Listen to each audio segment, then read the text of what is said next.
Pardon me, I just took a shower, and I find it hard to find the time to do videos anymore. My life is like this. I'm waking up by the children. I have to tend to the children. I feed the children. I wash the children. I feed them. You know how it is when you're a single parent. Now, I'm not usually a single parent. It shouldn't be that way, especially when I'm trying to do my projects of activist interest, creative interest. The children are involved, but when the children are real young, and I've got, what do you call these ones that are almost 1.5 years? Is that a toddler already, or a tyke? And then I've got one who's 3. He's not really a toddler anymore. He's runs and jumps and does everything at extreme risk. So, I mean, he'll run full steam into a brick wall, and thinks nothing of it until he feels the pain afterwards. So he's a little bit like his father, myself, and but there's an astrological conversation, and I'm telling you, astrology really does work. It's amazing how many things that you can find in astrology, that it goes way beyond coincidence. My astrology channel's been doing well lately. It was just because I'm talking about what do you call it? Nibiru, Planet X, Marduk, and Marduk is not. I don't believe it's really the name of the same planet, although I'll have to do more research into that. But really, what I wanted to talk about. This is one of the points of the video. I wanted to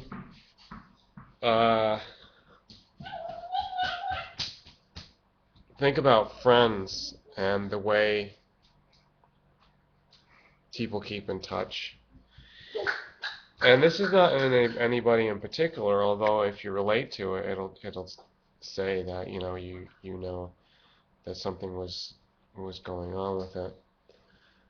But there's no one particular person that made me think this. This is just an accumulation of years and years of this. Years. Some people keep in touch. They're like the people that go out and organize all these reunions.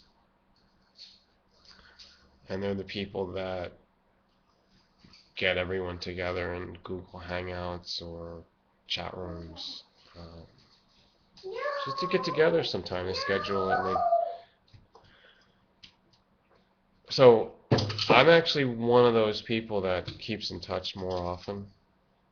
Well, I feel like that, but maybe there's people that feel like I haven't been in touch with them. But then when I get in touch with them, they turn the table on me. Like it's kind of maybe a grudge or something. Probably a grudge. But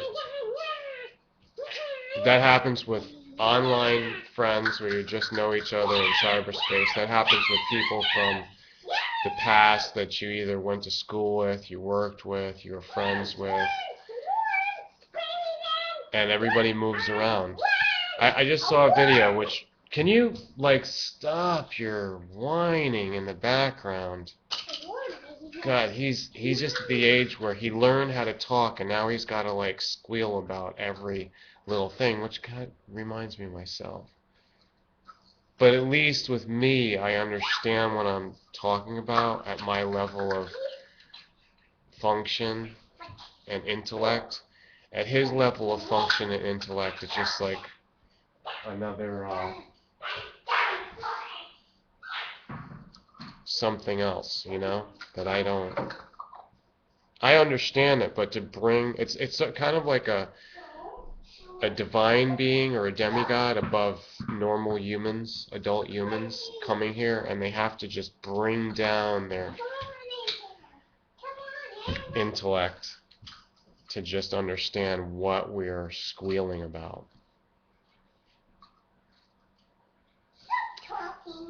The metaphor is apt,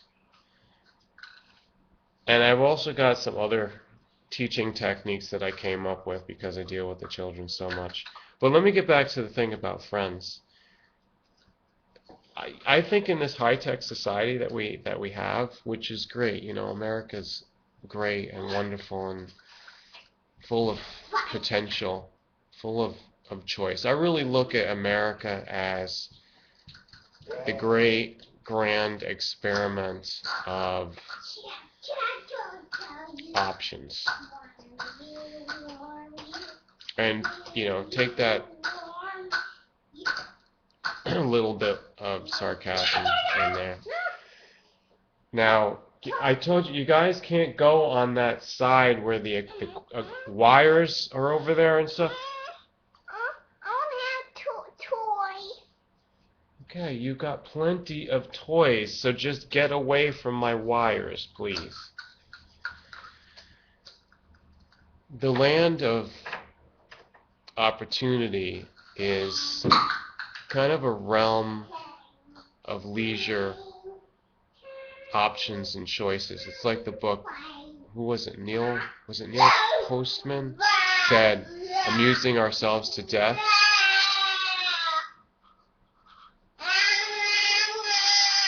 You have no respect whatsoever.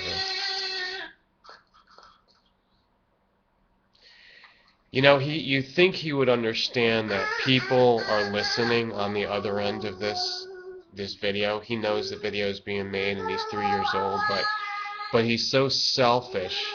As a Leo, actually. I'm not a Leo. But Leos are typically like this.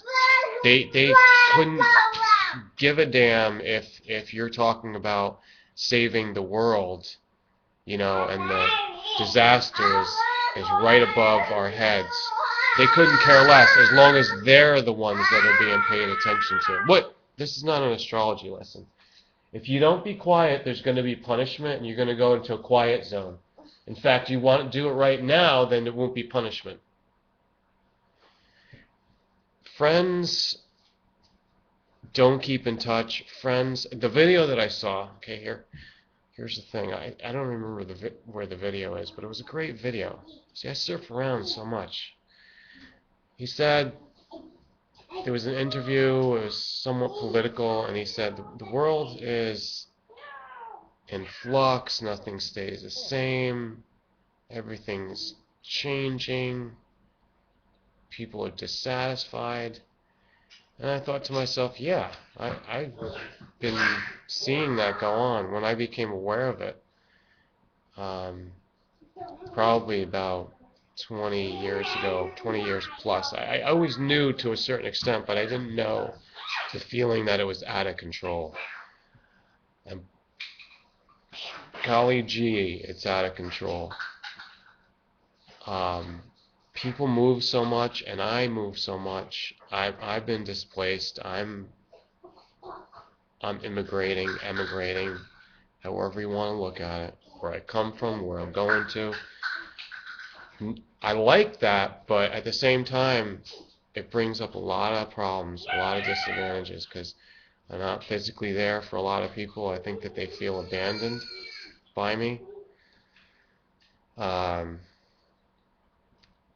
asked them to come, you know. It's like I never exclude people, and then when I try to keep in touch, it's like they're too busy anyhow. So you can't have your cake and eat it too, for me or for them. But in conclusion, I want to say about our high-tech society, our society of leisure and amusement and such, we Oh, just almost got it. There's a lot of mosquitoes actually coming in. That's the thing about the garden all day. We have such an amazing culture, even in the Utopia. The Utopia, I don't kill butterflies, I only kill mosquitoes, and I want to show everybody.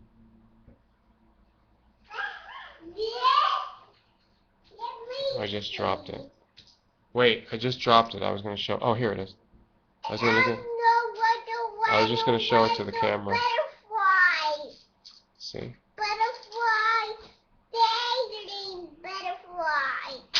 Butterfly, they're mating butterfly. See it? Right under the dirt of my nail. That was the mosquito. That was the one that was just biting me. Watching butterflies are happening. So I missed it the first time, and then I got it the second time. Like that. There's a metaphor for you. Butterfly. I can also do that with flies. Reminds me of the Karate Kid movie. Okay, I'm trying to finish the video with my masterful concluding statement for everybody. To be patient. Wait for it. Our society and the culture is so big and so diverse that when people get into it because they don't want to be left out, they're watching and watching and watching passively, and they're taking it all in.